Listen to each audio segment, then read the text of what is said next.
क्या होगा अगर किसी इंसान को ऐसा वरदान मिल जाए कि वो जिस भी सिर पर हाथ रख दे वो तुरंत भस्म हो जाए। क्या होगा जब शक्ति भक्ति से बड़ी हो जाए। और क्या होगा जब भगवान का दिया हुआ वरदान उन्हीं के लिए संकट बन जाए। ये कहानी है भस्मासुर की, एक ऐसे असुर की जिसने तपस्या से भगवान को प्रसन्न तो किया पर अपने ही अहंकार से स्वयं को भस्म कर लिया।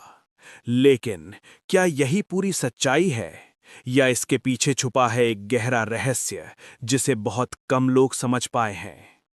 असुर लोक में एक योद्धा था, भस्मासुर। वो जन्म से साधारण नहीं था। उसकी आंखों में हमेशा एक आग जलती रहती थी, शक्ति की आग, सर्वोच्च बनने की आग। वो देखता था कि देवताओं का सम्मान होता है, ऋषियों को आदर मिलता है और मनुष्य भगवान का नाम लेकर भय से मुक्त हो जाते हैं। उसके भीतर प्रश्न उठता, देवताओं को ही शक्ति क्यों, हम असुर क्या कम हैं। धीरे धीरे ये प्रश्न महत्वाकांक्षा में बदल गया और महत्वाकांक्षा अहंकार में। भस्मासुर ने निश्चय किया, वो ऐसी शक्ति प्राप्त करेगा जो उसे अजेय बना दे। वो जानता था यदि कोई देवता शीघ्र प्रसन्न होते हैं तो वे हैं महादेव, भोलेनाथ, जो भक्त की भक्ति देखते हैं, उसका स्वरूप नहीं। वो घने जंगलों में चला गया। उसने कठोर तपस्या आरंभ की। दिन बीते, महीने बीते, वर्ष बीत गए। वो तपती धूप में खड़ा रहा, अग्नि के बीच बैठा रहा। उसने भोजन त्याग दिया, नींद त्याग दी। जोर होता गया, पर उसकी इच्छा और भी प्रबल होती गई। वो बार बार पुकारता, हे महादेव, मुझे दर्शन दीजिए, मुझे असीम शक्ति चाहिए। अंततः उसकी तपस्या से त्रिलोक कांप उठा। आकाश में गर्जना हुई, डमरू की ध्वनि गूंजी और उसके सामने प्रकट हुए स्वयं भगवान शिव, शांत, धीर, करुणामय। उन्होंने कहा, वत्स, तुम्हारी तपस्या से मैं प्रसन्न हूं, मांगो, क्या चाहते हो। क्षण भर के लिए समय थम गया।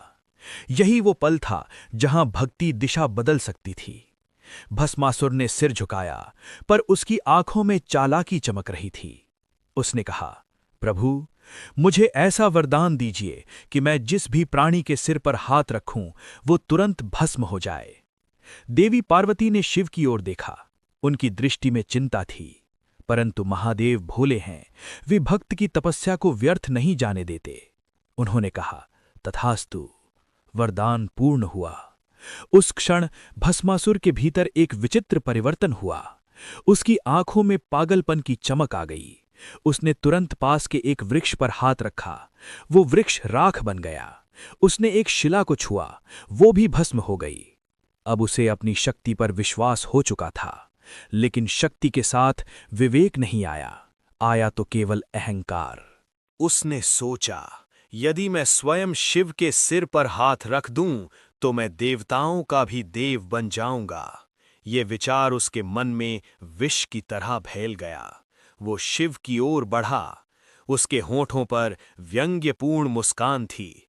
उसने कहा, प्रभु, जरा अपने वरदान की परीक्षा कर लूं। शिव समझ गए, भक्ति अब अहंकार में बदल चुकी थी। स्थिति गंभीर हो चुकी थी। शिव वहां से चले, भस्मासुर उनके पीछे दौड़ा। त्रिलोक में हलचल मच गई। देवता भयभीत हो उठे। यदि शिव को कुछ हो गया तो सृष्टि का संतुलन डगमगा जाएगा। तभी भगवान विष्णु ने मुस्कुराकर कहा, जब शक्ति विवेक खो देती है तो उसे उसके ही भ्रम से हराना पड़ता है। उन्होंने मोहिनी का रूप धारण किया, ऐसा सौंदर्य जिसे देखकर स्वयं वायु रुक जाए। भस्मासुर दौड़ते दौड़ते ठिठक गया। उसने पूछा, तुम कौन हो? मोहिनी ने मधुर मुस्कान के साथ कहा, मैं वही हूं जो तुम्हारी शक्ति को समझ सकती हूं। वो नृत्य करने लगी। हर मुद्रा में आकर्षण था, हर गति में मोह था।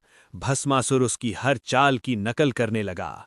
वो हंसती, वो भी हंसता, वो घूमती, वो भी घूमता। धीरे धीरे नृत्य तेज हुआ। मोहिनी ने अपना दाहिना हाथ ऊपर उठाया, भस्मासुर ने भी उठाया।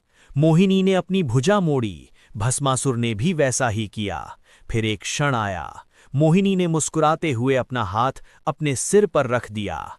भस्मासुर बिना सोचे बिना समझे अपने ही सिर पर हाथ रख बैठा। अगले ही पल अग्नि की लपटें उठीं, उसकी चीख गूंजी, नहीं, और वो स्वयं भस्म हो गया। राख, केवल राख शेष रह गई। त्रिलोक में शांति लौट आई। लेकिन इस कथा का गहरा अर्थ यहीं छिपा है। भस्मासुर केवल एक असुर नहीं था, वो अहंकार का प्रतीक था। उसकी तपस्या सच्ची थी, उसकी साधना कठिन थी, पर उसका उद्देश्य अशुद्ध था। भगवान वरदान देते हैं, पर उसका उपयोग कैसा होगा ये हमारे विवेक पर निर्भर करता है। शक्ति स्वयं में ना अच्छी होती है न बुरी, वो वैसी बनती है जैसा उसका उपयोग करने वाला होता है। भस्मासुर ने शक्ति पाई, पर स्वयं पर नियंत्रण नहीं पाया, और अंततः वो अपने ही हाथों, अपने ही अहंकार से भस्म हो गया। इसलिए जब भी जीवन में शक्ति मिले, सम्मान मिले, सफलता मिले, तो याद रखना, यदि विनम्रता साथ ना हो तो वही शक्ति विनाश का कारण बन जाती है। हर हर महादेव।